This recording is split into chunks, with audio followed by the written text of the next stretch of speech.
প্রত্যেকের কাছে আজরাইল আসবে, কারোর বাঁচার মতো ক্ষমতা নাই। সিন্ধুকের মধ্যে পালাইলেও বাঁচতে পারবে না,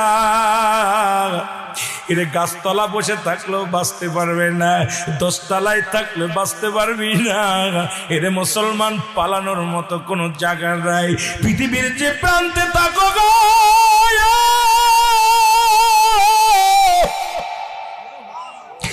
আজরাইল তোমার খুঁজে বাইর করবে, শুধু হুকুমতে দেরি। হায় রে মত, এই দুনিয়ার মধ্যে পড়ে থাকবি, এই দুনিয়ার বালাখানা, টাকা পয়সা, ধন দৌলত, বাড়ি গাড়ি কোথায় দিয়া যাবি?